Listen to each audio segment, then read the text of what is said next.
오늘 미역국 누가 끓이셨습니까? 한번 손 들어 보십시오. 뭐 사왔습니까? 오늘 두 그릇 먹었습니다. 감사합니다. 예. 소개받은 송병준 목사입니다. 대구 봉덕동에 있는 경일여고에서 교목으로 있고요. 현재 19년째 학교에 있는 사람입니다. 3월 2일, 원래는 3월 3일이죠. 개학하면 또 제자들 만나서 소개하는데 이제 칠판에다가 쓰죠. 교목 송병준 목사 씁니다. 요새는 한 반에 애들이 24명 정도거든요. 그러면 요즘 애들 중에 옛날하고 다른 게 몇 개 있는데 머릿속으로만 생각해야 될까 하고 말할 거를 구분 못 해가지고 이렇게 막 나옵니다. 이게 전문용어로 필터링이 안 된다 하는데 내가 교목을 쓰자마자 바로 나무인가 이럽니다. 해마다 듣습니다. 그래서 제가 소개하죠. 군에서 일하는 목사를 군목이라 그러고 경찰에서 일하는 목사를 경목이라 그러고 나처럼 학교에서 일하는 목사를 교목이라 그런다. 그럼 이해가 되죠? 근데 애들은 갑니다. 그 다음 질문이 충격이죠. 목사가 뭐예요? 이래 물어요. 제가 원래 53세가 됐는데요. 진짜 동기입니까? 제가 젊어 보인다고 생각합니다.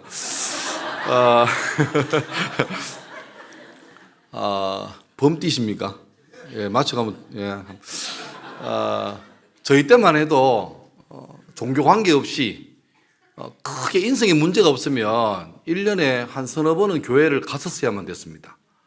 내가 교회 안 다녀도. 왜냐하면 친구가 전도를 하거든요. 총동주일날 오라 그러고 부활절날 오라 그러고 성탄절 오라 그러고 여름 성경학교 오라 그러고 또 가을 되면 문화개방 한다고 오라 그러고 그러면 친구기 때문에 내가 예수를 안 믿어도 가주는 게 예의입니다. 그래서 1년에 한 서너 차례 가다 보면 이게 세월이 쌓이다 보면 수십 번 가는 거죠. 그래서 예수를 안 믿고 믿음이 없다 한들 대충 교회를 알아요.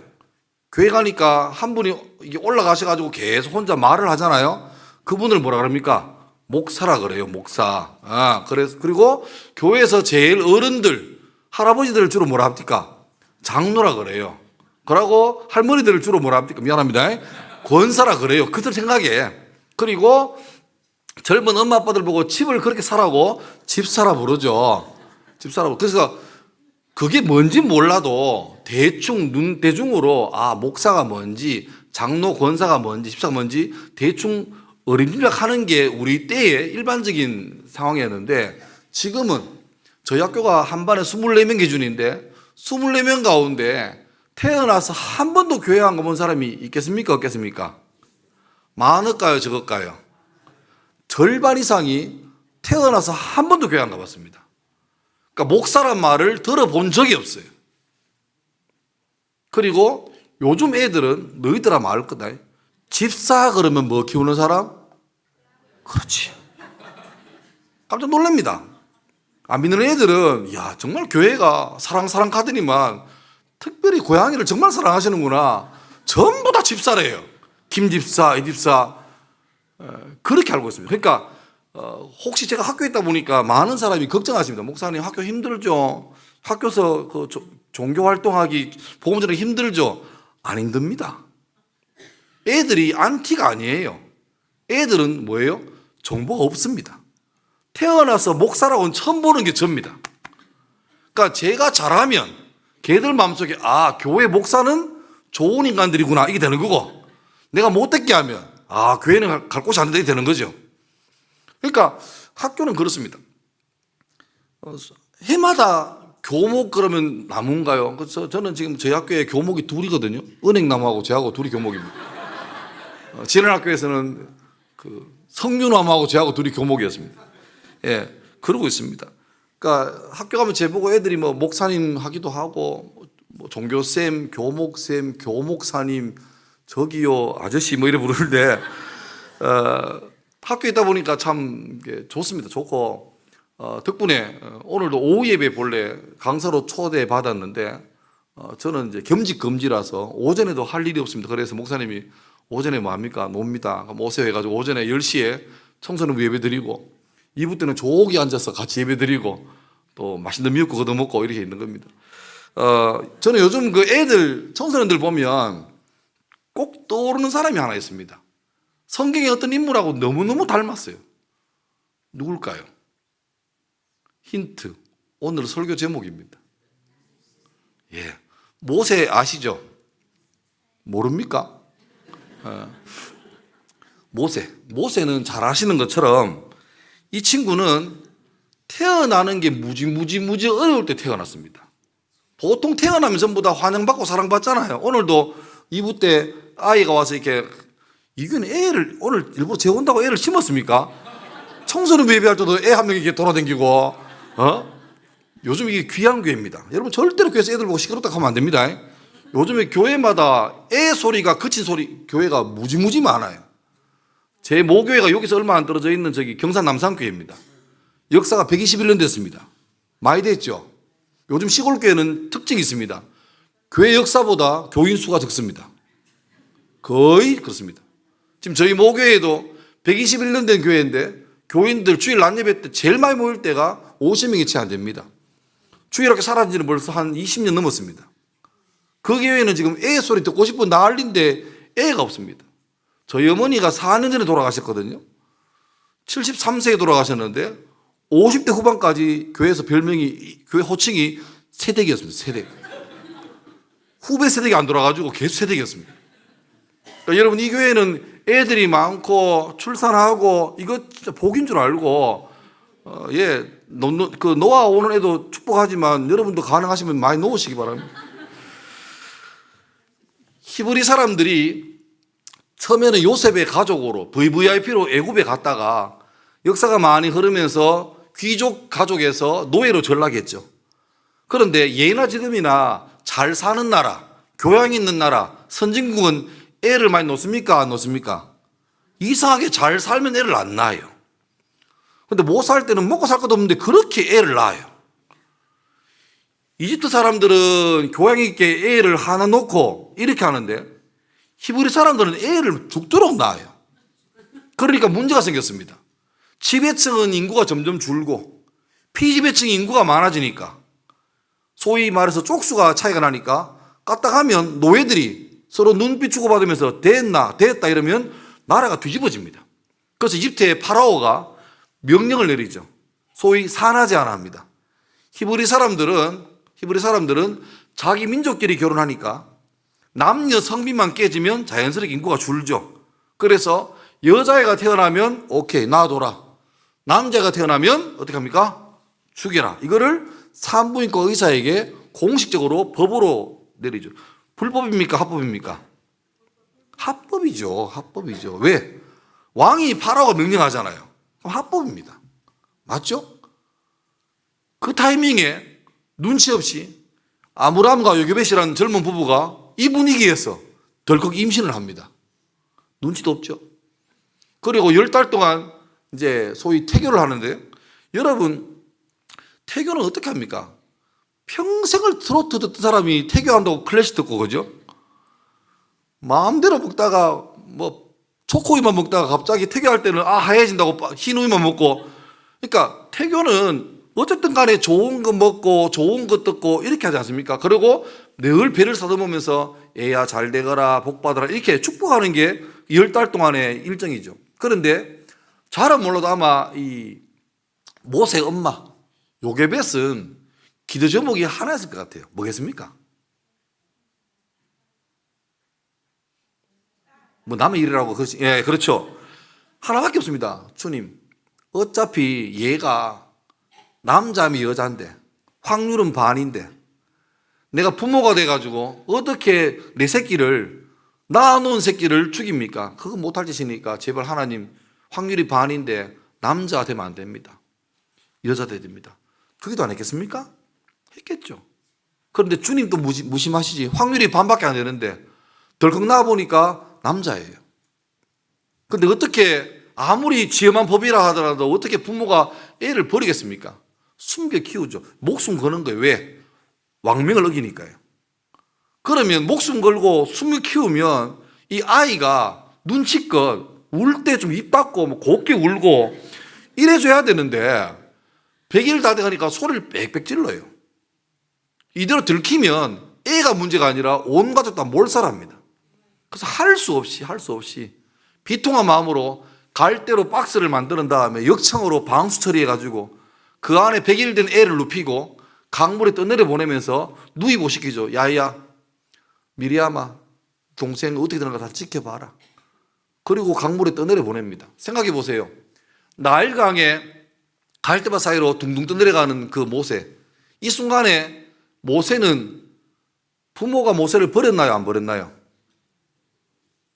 멀리서 누나가 지켜보고 있지만 누나가 지켜본들 뭐 할 수 있는 게 있습니까? 버렸죠. 찬송가 88장 2절 가사하고 똑같습니다. 온 세상 날 버려도 주 예수 안 버려. 앞부분. 모세가 지금 떠내려가는 이 상황은 자기의 누나도 형도 아버지도 어머니도 다 버렸습니다. 속절없이. 혹시나 가다가 애가 몸부림쳐가지고 박스가 뒤집어지면 어떡합니까? 나일강에 악어들이 득실득실한데 이거 보고 도시락인가 해가지고 먹으면 어떡합니까? 대책이 없어요. 다 버렸습니다. 멀리서 엄마가 누나 시켜 지켜보고 있지만 속절없습니다. 하지만 소망이 되는 것은 그 순간에 천륜이 되는 부모도 모세를 포기했지만 감사하게도 하나님께서 이 아이를 지키고 있었던 거죠. 그게 모세입니다. 2005년도에 좀 옛날 기록이지만 2005년도에 우리나라에서 처음이자 마지막으로 정부에서 뭐 했냐니까 도대체 한 해 동안 우리나라에서 몇 명이 태어나는지는 통계가 나오는데 생명으로 출발했다가 못 태어나고 소위 낙태되는 사람이 얼마나 되는가를 한번 조사를 한 적이 있습니다. 처음이자 마지막입니다. 그런데 고려대학교 의과대학 김혜준 교수 팀에게 의뢰했는데 그의 결론을 나왔습니다. 그의 출산한 사람이 47만 6천 명. 50만 명 안 되죠. 근데 그 해에 이 조사 결과에 낙태되었다고 나온 통계가 35만 명이었습니다. 다시 말하면 태어나는 사람이 100명이라면 73명이 못 태어나고 죽었습니다. 173명이 생명으로 출발 같이 했는데 결승적으로 10달을 마치고 생명으로 나온 사람 100명. 그 다음에 73명은 10달을 못 채우고 병원 폐기물 봉투로 잘려나가서 버려지고 말았습니다. 그런데 여러분 이 조사는 공식 조사이기 때문에 못 믿어요. 왜? 우리나라 현행법에 임신중절, 낙태는 불법이거든요. 그래서 이 팀이 가가지고 산부가 가가지고 원래 몇 명 태어났습니까? 그럼 통계가 나오죠. 근데 몇 명 태어나고 말고 몇 명 낙태했습니까? 어느 의사가 그 양심적으로 사실은 몇 명입니다 말했습니까? 전부 다 애둘러서 낮췄을 거예요. 근데 그 통계가 이렇게 나옵니다. 낙태반대 연합이라고 NGO 단체가 있거든요. 이 단체의 결과에 의하면, 물론 이것도 이제 정확하진 않지만 추정하기로는 우리나라는 해마다 약 150만 건의 낙태가 이루어진다고 통계가 나옵니다. 그러면 매일 4,500명, 1분에 3명, 20초에 1명씩 지금도 죽어나갑니다. 인구 3억인 미국은 1년에 낙태되는 건수가 160만 건, 인구 5천만인 우리나라는 1년에 150만 건. 여러분 그 연세 좀 되신 분들 기억납니다. 아들, 딸 구별 말고, 여기 답이 나오는 분들은 연식이 꽤 되신 분들입니다. 잘 키운 딸 하나? 예. 많이 들어보셨죠? 요게 언제냐니까 1970년대 중반부터 80년까지 동네마다 전부 다 붙여놨습니다. 왜요? 너무 사람 많이 놓지 말라고. 왜? 인구가 폭발적으로 증가하니까 이 사람들이 먹을 양식도 부족하고 살 집도 부족하고, 그리고 그게 우리나라만 아니라 전 세계적으로 마찬가지입니다. 그래서 전 세계적으로 모든 나라에서 인구를 줄이자. 그래서 국가법으로 막 했습니다. 우리나라에도 1975년도에 모자보건법이 통과됐습니다. 이 법이 쉽게 말하면 모자보건법, 어머니와 자녀를 위한 보건을 위한 법인데 이름이 그거지 실제 뭡니까? 애 놓지 말라는 낙태법입니다. 애 많이 놓으면 보험도 안 되고 애 많이 놓으면 뭐도 안 되고, 그래서 예비군 훈련 가가지고 정화수술하면 훈련비 다 빼줬습니다. 기억나시죠? 그때 분위기가 부부 둘이 있는데 애 하나 둘이 있으면 참 교양있다 이런 분위기였고, 엄마 아빠 둘이 있는데 애 한 5명 들고 가면 아이고 참 야만스럽다 이런 분위기였습니다. 여러분이 다 그 시절을 지나왔던 분들이 많았을 거예요. 그런데 전 세계적으로 애 놓지 말자, 인구 좀 줄이자, 그렇게 열심히 했는데 전 지구에서 소위 산화 제한, 인구 감소가 정책적으로 성공한 나라가 딱 두 나라입니다. 딱 두 나라입니다. 중국하고 한국입니다. 중국이 14억이니까 좀 줄어도 괜찮아. 워낙 많잖아요. 근데 우리는 5천만인데 지금 알죠? 이제는 불과 한 세대 전에 국가에서 돈을 써가지고 애 놓지 마라. 전부 다 집집에 다 방문하면서 뭐 수술했나 확인하고 이렇게 했는데 우리나라 국민들이 정부 말을 잘 들었어요. 이러면 안 되지 해가지고 전부 다 끌어닫고 막 자르고 묶고 날렸습니다. 그래서 인구가 싹 줄었잖아요. 문제는 나라는 어느 정도 인구가 돼야 내수도 되고 생산도 됩니다. 근데 지금 우리나라는 유지가 아니라 이대로 가다가는 끝장이 나요. 2500년 되면은 전 세계에서 대한민국 국민이 다 마지막 한 사람이 죽는답니다. 이제 이걸 깨닫고 나라에서 이제 반대로 제발 애 낳아라. 애 놓으면 분유값, 교통비, 보험료, 심지어 대학 등록금 책임져 줄게. 집 사나 돈 보태줄게. 별짓 다 합니다. 수조를 갖다 봐도 이미 적게 나가지고 쌈박하게 키운 맛을 본 사람들이 애를 안 낳아요. 안 낳아요. 무서운 얘기지만 우리나라는 21세기판 애굽하고 똑같습니다. 여러분, 이 성경 말씀 두껍하잖아요. 이 중에서 창세기, 출애굽기, 레위기, 민수기, 신명기를 모세가 쓴 성경 5개라 그래서 모세 5경이라 합니다. 이 안에는 소위 율법인데 뭐 해라 하지 말라는 법조항이 무려 613가지가 나오는데 거기서 뭐 하라, 안식일을 거룩히 지키라, 내 부모를 공경하라, 이런 하라는 말이 248개가 나오고 하지 마라, 살인하지 마라, 뭐 도둑질하지 마라, 하지 말라는 게 365개가 나옵니다. 그래서 613가지인데 이 중에서 순서상 제일 먼저 나오는 하나님의 첫 번째 명령이 뭔지 압니까? 창세기 1장 28절 생육하고 번성하고 땅에 충만하라. 쉽게 말하면 아들 딸 구별 말고 막 낳아라. 되는 데까지 놓고 또 낳아라 이겁니다. 보세요. 이제 좀 무서운 말 할게요. 하나님 말씀이 내려오다가 갑자기 우리에게 목사에게 말합니다. 야야 송 목사, 야야 조 목사, 그 당분간 한 3년 동안은 그 설교 좀 하지 마라. 지금 나라가 수상하니까 생육하고 번성하라는 한 3년 뒤부터 하고 잠깐 쉬자. 이런 응답을 주님께서 줬을까 안 줬을까요? 안 줬습니다. 성경 말씀은 변함없는 진리입니다. 그러면 그 시절에 국가에서 막 애 놓지 마, 많이 놓지 마, 망한다 이럴 때도 하나님 말씀은 엄연하게 됐고 낳아라, 많이 낳아라, 생육하고 번성해라 이 말은 여전했죠. 그러면 예수 믿는 사람이야 국가법 지키는 당연하니까 지키면 되는데 우리들은 달랐어야 돼요. 국가법이랑 주의 말씀 같이 가면 전혀 문제가 없는데 한 번씩 이게 딴 길이 갈 때 있단 말입니다. 그럼 그때는 선택해야 되죠. 이걸 따를지 이걸 따를지. 그때 우리 동해물과 백두산이 애국심 넘치는 대한민국 성도들이 잠시 주의 말씀을 내려놓고 주님 너무 많답니다. 조금 이따가 오겠습니다. 해놓고 법을 다 따라갔어요. 만약에 그때 1000만 성도가 똘똘 뭉쳐가지고 남들이야 뭐 안 놓든 말든 관계없이 우리는 주의 말씀을 따릅니다 하고 부지런히 나왔다면 보험도 안 되고 욕 들어 먹었지만 지금은요 대한민국 성도들이 둘도 없는 애국자가 됐을 거예요.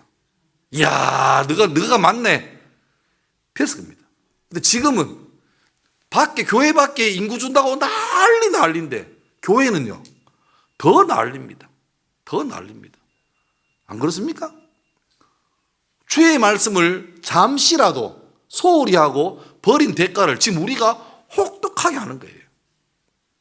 지금은 여러분 학교 다닐 때 중고등학교 때 한 반에 몇 명이었습니까? 저는 여기 무학고등학교 졸업했거든요. 저희는 한 반에 63명이었습니다. 그런데 그때나 지금이나 교실 평수는 똑같습니다. 지금은 24명, 21명 씁니다. 서구 가면 18명도 있습니다. 널널합니다. 지금은 남아돌아요. 애가 없으니까 학교가 줄고, 학교가 주니까 교사가 다 일자리 날아가고, 학원이 날아가고, PC방 날아가고, 사회구조가 다 변합니다. 다 변합니다. 영국은 우리보다 더 빨랐습니다. 영국도 잘 살았죠. 똑같아요. 애 안 놓고 험한 일자리 안 하고. 누가 합니까? 그 험한 일자리는 저 중동에 값싼 사람들 무함마드 알 이런 데 불러가지고 다 시켰어요. 근데 보세요, 그 중동에 있는 이슬람 신자들, 이슬람의 성경을 코란이라는데 꾸란도 이거랑 많이 비슷해요. 꾸란의 맨 첫 번째, 그들이 말하는 알라의 첫 번째 계명이 똑같습니다. 생육하고 번성하랍니다. 그런데 놀랍게도 무슬림들은요, 그 말을 지켜 안 지켜요? 지킵니다. 영국에서 험한이라는 일자리 노동자로 와가지고 우리 치면은 월급 100만 원 받으면서 거기서 결혼해가지고 애를 8, 9씩 놓습니다. 그런데 영국에서 태어난 아들은 영국 시민이잖아요. 한 세대가 지나니까 백인들은 점점 줄어가지고 투표권자가 몇 명 없어요. 그런데 노동자로 왔던 그 불쌍한 사람들, 거기서 태어나서 영국 시민 되고 공부 열심히 해가지고 이제 그들이 취업도 하고 하니까 최근에는 영국의 런던 시장이 파키스탄계 무슬림이 됐잖아요. 그 사람들이 이민 와가지고 어렵게 살다가 놓은 아들이 공부해서 지금 런던 시장이 됐습니다. 이제는 영국이 기독교 나라가 그랬는데 지금은 이대로 가다가 영국은 2060년에 공식적으로 이슬람 국가가 됩니다. 더 이상 이제 기독교인이 없어요. 그래서 우리는 절이 문화재 아닙니까? 맞죠? 천년된 절이 문화재잖아요. 그래서 문화재는 국가에서 함부로 못하죠. 마찬가지로 영국은요, 교회 건물, 성당, 교회가 문화재입니다. 옛날에 4,000명씩 모여서 예배하는 그 크고 장엄한 교회당이 문화재인데, 문제는 4,000명 모이던 교회에 지금 현재는 한 20명 남아 있습니다. 이 큰 교회당 안에 20명이 있어요. 여름엔 냉방하고 겨울엔 난방해야 되는데 어떻게 합니까? 그래서 이 큰 교회당 안에 텐트 쳐놓고 그 안에서 냉난방하고, 목사가 더 이상 없어가지고 85세 된 은퇴한 지 20년 다 된 목사님이 거기서 목회하는데 다 연배가 다 비슷해요.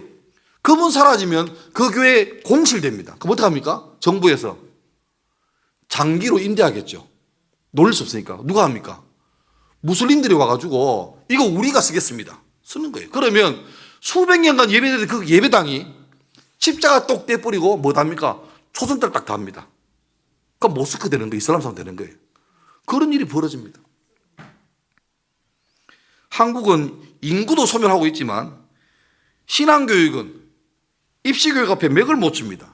그리고 교회에도 인본주의가 들어와가지고 내 성공하고 내 형통하고 주님의 어떤 그 명령이 부딪히면 속절없이 전부 다 넘어가 버립니다. 대한민국에 4대 종교가 있습니다. 우리가 믿는 기독교, 개신교, 그 다음에 천주교, 불교, 또 하나 뭔지 압니까? 유교 아닙니다. 원불교 아닙니다. 비슷한데 아닙니다. 참고로 말하면 이거 넌센스입니다. 예? 여호와 증인도 아닙니다. 기독교, 천주교, 불교, 나머지 하나는 대학교입니다. 그런데 11월 달 되면 이 대학교가 나머지 세 종교를 다 흡수통일합니다. 전부 다 교회에도 수능날 되면 덜덜 빌고 절에도 빌고 성당도 빌고 난리가 납니다. 여러분, 대학교 중요하죠, 물론. 그런데 그 대학교가 수단이고 과정이지 목표가 아니에요. 그런데 모릅니다. 어떤 게 가보니까 고3들 교회 못 오게 한대요. 공식으로 못 오게 안 하죠. 그런데 누가 못 오게 합니까? 부모가 못 오게 해요. 네 공부해라. 해가 좋은 데 가가지고 수능 끝나고 다시 멋지게 복귀하자. 얘 죽입니다. 얘 죽입니다. 겉모습이나 사회적인 지위나 교회에서 위치가 중요한 게 아니라 과연 진짜로 바른 신앙과 바른 인격이 가정과 교회 통해서 전수되는가가 참 중요하죠. 오늘 본문 한번 보세요. 23절 한번 띄워주십시오. 23절. 예. 여러분, 저는 이 본문이 참 안 믿겠습니다. 믿음으로 모세가 낳았을 때 그 부모가 아름다운 아임을 보고, 이게 맞는 말입니까? 저는 집에 애가 좀 많아요. 이럴 줄 몰랐는데 애 넷입니다. 그런데 막내가 태어났을 때 대구 남구에서 출산 축하금 30만 원 받는 게 처음이자 마지막 혜택이었습니다. 좀 늦게 낳았으면 재벌이 됐을 건데 빨리 놓는 바람에 근데 제가 28살에 첫 애를 봤는데 깜짝 놀랐습니다. 태어나서 막 간호사가 데리고 왔어요. 그래서 유리벽을 두고 저희 장모님하고 제가 둘이 보는데 저희 장모님은 간호사 출신이거든요. 애 보더니 막 아이고 이쁘다 하는데 저는 처음 봤거든요. 막 태어난 애를. 하나도 안 이뻤습니다.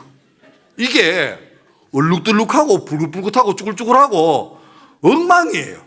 그래서 내가 속으로 아이고 주님이 나한테 큰 걸 맡기셨구나.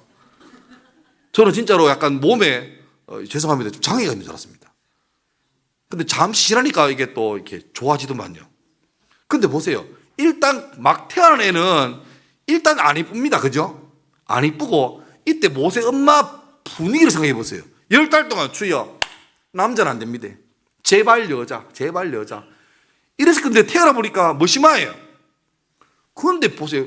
믿음으로 모세가 낳았을 때 그 부모가 부모들이 보니까 애가 아름다웠대요. 저 같으면은 거기서 대성통곡 합니다. 아이고 주님 확률이 반반인데 와 이랍니까? 이럴 거예요. 근데 부모가 왔을 때 애 보고 이뻤대요. 난 이해가 안 돼요. 이게 왜 이쁩니까? 잘못된 거 아닙니까? 그런데 성경은 성경으로 봅니다. 같은 내용을 기록하고 있는 스데반에 설교했던 사도행전 7장 20절에 이렇게 나옵니다. 같이 시작. 그때에 모세가 났는데 하나님 보시기에 요까지 똑같은 내용인데 다르죠. 히브리서는 부모가 봤을 때 아이가 이쁘다 그랬는데 스데반 설교를 보니까 하나님 보시기에 이뻤대요. 여기서 답이 나옵니다. 여러분 모세는 죽는 게 훨씬 쉬울 때 태어났어요. 확률을 뚫고 태어났어요. 그런데 정말 다행인 게 다른 부모들하고 다르게 다른 부모들은 아들 태어나자마자 주여 왜 이럽니까? 라고 울었을 건데 물론 모세 부모들도 있었겠지만 모세 부모에게는 그래도 하나님이 더 컸어요. 하나님 볼 때 하나님께서 이 애를 이쁘게 보시니 모세도 애가 이쁘게 보는 거예요. 여러분 청소년 중에 태어나 보니까 내가 모태신앙 집이에요. 막 할아버지 장로님이고 큰아빠는 목사님이고 명절에 모이면 계속 막 고모도 저 교회 자랑, 이모도 저 교회 자랑. 태어나 보니까 그런 집에 태어났으면 우리 헌법에서 보장된 종교의 자유가 있어요, 없어요? 없죠. 교회 안 가는 거는 죽을 짓이에요, 그죠? 그래서 난 참 불행하다. 내 친구들 보니까 주일날 뭐 이월드 가고 막 난리는데 나는 뭐 꼼짝 마라. 이런 사람 많잖아요. 근데 나도 그랬거든. 나도 태어나 보니까 모태신앙이었어요. 어릴 때는 약간 부럽기도 했어. 근데 나중에 내가 은혜 받고 보니까 여러분 태어날 때 내 선택이 아니지 않습니까? 우연하게 툭 떨어졌는데 희한하게도 날 잉태하시고 날 보호해주고 낳아준 부모님이 예수를 잘 믿는 부모님은 이거는 평생 감사할 효도 제목입니다. 부모가 나한테 아무것도 안 해줘도 믿음의 가정에서 기도로 태어났다는 자체로도 충분히 감사할 제목이에요. 그게 복이죠. 문제는 모세가 그런 복을 받고 태어났는데 그걸로 끝이었다면 진짜 아까워요. 차라리 그렇게 살 거면 어렵게 태어났는데 네 마음대로 살 것 같으면 차라리 태어나지 말지. 근데 귀한 거는 모세는 그 다음 삶이 더 귀했습니다. 자기는 우여곡절 끝에 파라오의 그 공주의 아들로, 다시 말하면 왕족으로 됐죠. 왕족으로. 이거는 아무것도 자기가 왕이 안 돼도 평생 먹고 살 수 있는 다이아몬드 숟가락 쥐고 난 거예요. 땡 잡았죠. 그런데 자기는 알아요. 자기는 지금 공식적으로는 이집트의 왕자지만 진짜 신부는 이스라엘 백성의 사람인 걸 알아요. 고민되겠죠. 내가 눈만 딱 감고 동족들의 아픔을 눈 딱 감고 몰라 그랬더니 평생 잘 먹고 잘 삽니다. 그런데 모세는 입장이 달랐어요. 왜? 어릴 때 젖 먹이러 왔던 자기 어머니가 젖 먹이면서 어릴 때 유모로, 엄마지만 유모로 있으면서 모세에게 알려주는 거예요. 모세야, 너는 여호와 하나님을 섬기는 히브리 민족이다. 하나님께서 우리 민족을 택하셨다. 반드시 우리 민족을 약속의 땅 가나안으로 인도할 거다. 이거를 어릴 때부터 신앙으로 전수를 받은 거예요. 그래서 컸을 때 결정해야 되죠. 눈 딱 감으면 평생 대군으로 살면서 호요식 할 건데 이거 할 거냐? 아니면 굳이 보장된 성공기를 다 버리고 굳이 광야로 가시밭길로 갈 거냐? 그때 모세는 추후에 망설임 없이 후자를 택합니다. 왜냐하면 26절 마지막에 보면 이런 말 나옵니다. 이는 상주심을 바라봅니다. 모세는 답이 나왔어요. 내가 이 땅에 살면서 평생 왕족으로 살면 죽을 때까지 호요시 갑니다. 좋아요. 좋은 집에 살고 떵떵거리며 삽니다. 그런데 그게 끝이에요. 그런데 주님을 선택하면 이 땅에 살면요 고생이 뻔합니다. 섭을 메고 불구덩이 들어가면 똑같아요. 그러면 고생하겠죠. 너무너무 애굽의 왕실이 부럽겠죠. 그런데 그 짧은 고생을 마치고 나면 주님과 함께 영원토록 주님과 함께 동행 동사하는 걸 알아요. 그래서 뭐가 더 크냐? 짧은 성공이냐? 영원한 기쁨이냐 했을 때 모세는, 다시 말하면 모세는 귀하게 태어났지만 거기서 끝나지 않고 어떻게 합니까? 귀하게 살았어요. 거기까지 가야 됩니다. 오늘 장학위원회, 저는 보통 이제 교사 헌신예배나 중고등부 헌신예배 이름 많이 가는데 장학위원회는 처음인 것 같은데 저한테 장학금을 주나 모르겠는데, 여러분 장학이 갑니까? 다음 세대를 키워내는 거예요. 그런데 단순하게 교회 애들 중에 착실한 애들 잘 모아가지고 용돈 주고 힘내라 이걸로 하면 안 됩니다. 그러니까 오늘 장학생으로 수혜받은 여러분 정말 명심하세요. 여러분은 이미 성도들의 큰 은혜의 빚을 진 거예요. 충분히 미안해하세요. 그리고 나중에 커서 지금 받은 것에 30배, 60배, 100배를 되갚을 사람이 될 수 있도록 준비를 하셔야 됩니다. 그러면 잘 사는 거예요. 잘 사는 거예요. 그리고 성도들도 교회도 마찬가지입니다. 우리가 그냥 우리 교회에 속한 성도들, 청소년 청년들에게 용기 주고 힘 줬다로 끝내면 안 되고, 이처럼 모세처럼 귀한 사람들, 이 친구들이 앞으로 계속 올바른 가치관으로 잘 살도록, 다시 말하면 이 땅에서 부귀영광 누리고 땅땅 사는 게 아니라 하나님 볼 때 귀한 사람 되는 그 사람이 될 수 있도록, 그리고 이 성광교회에서 그런 사람이 계속 배출할 수 있도록 여러분이 뭐 해야 됩니까? 기도하시고, 그리고 특별히 멀리 있는 사람 말고 집에 있는 내 새끼들 학교에서 공부 잘하고 학원에 가서 좋은 등급 받아온다고 막 기뻐하지 마시고, 그거는 애굽의 영화처럼 얼마 못 가요. 그런데 영원히 상 주시는 분에게 받을 진짜 상, 하나님 앞에 바로 사는 삶, 그 삶을 위해서 여러분 때가 늦기 전에, 내 손에서 빠져나가기 전에 아직 손 안에 있을 때 모든 기회를 다 통해서 여러분 가르치기 바랍니다. 신명기 6장 보세요. 쉐마 나올 때 너는 들어가며 나가며 이마에도 붙이고 손목에도 붙이고 문설주도 붙여가지고 자도 보고 깨도 보고 나갈 때도 보고 들을 때도 보게. 여러분 제발 신앙교육을 교회의 주일학생들에게 맡기지 마세요. 1차 책임은 부모에게 있습니다. 부모에게. 하나님께서 그거 하라고 여러분에게 주신 거예요.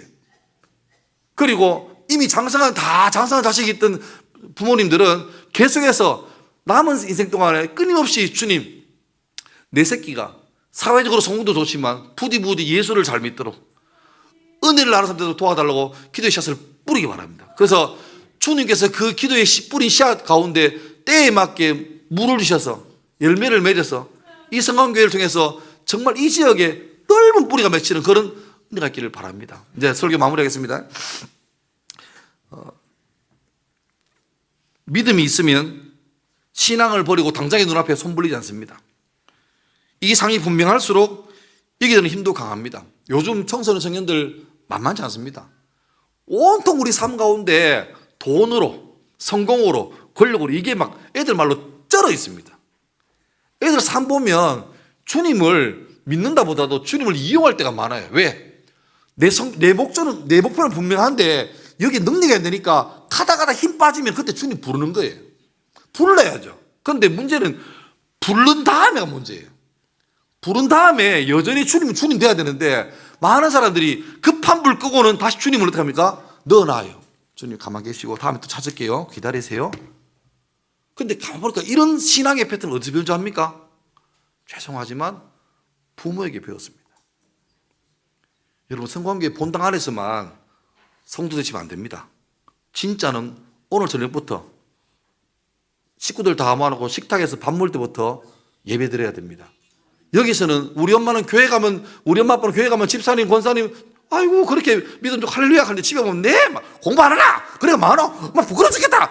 이래 말하면 애들이 충격을 받습니다. 많이 뜨끔뜨끔하죠. 예. 근데 대부분 그래요.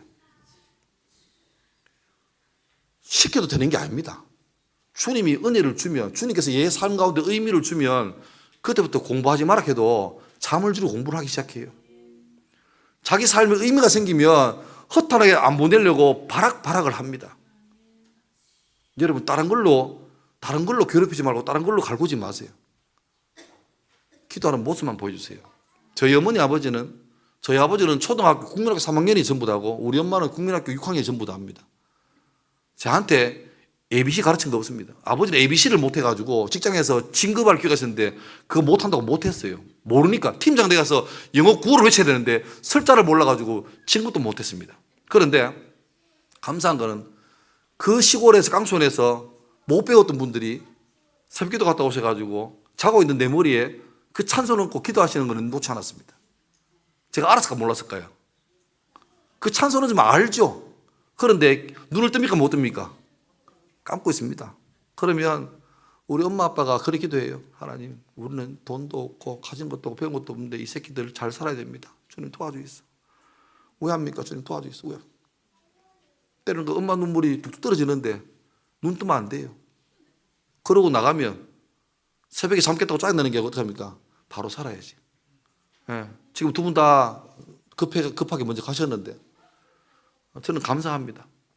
저한테 돌아가시고 유산을 많이 남기셨는데 빚이 많아가지고 또하니까 없습니다. 없는데 그것보다도 참 감사하다. 이 시골에서 그 어려운 환경 가운데서 예수를 믿어가지고 저희 가정에 복음을 부르셨고 온 가족이 다 예수 믿고 너무 감사한 거죠. 예, 여러분 성광교회가 교회 이름 그대로 거룩과 빛을 여기에서 우리만 잘 밝게 하다가 꺼트리지 말고 어떻게 하든 대를 이어서 점점 더 크고 더 밝은 빛, 더 거룩한 빛 될 수 있도록 마음 써서 기도하시고 또 교회에서 아이들, 청년, 청소년 볼 때마다 격려하고 위로하고 세워줘서 이 아이들이 얼마나 힘든 삶을 사는데 교회 오면 어깨 힘주고 다닐 수 있도록 격려하시고 아무쪼록 이 교회가 신앙적인 장악을 잘 할 수 있는 복된 교회 될 수 있도록 주의 이름으로 축원합니다.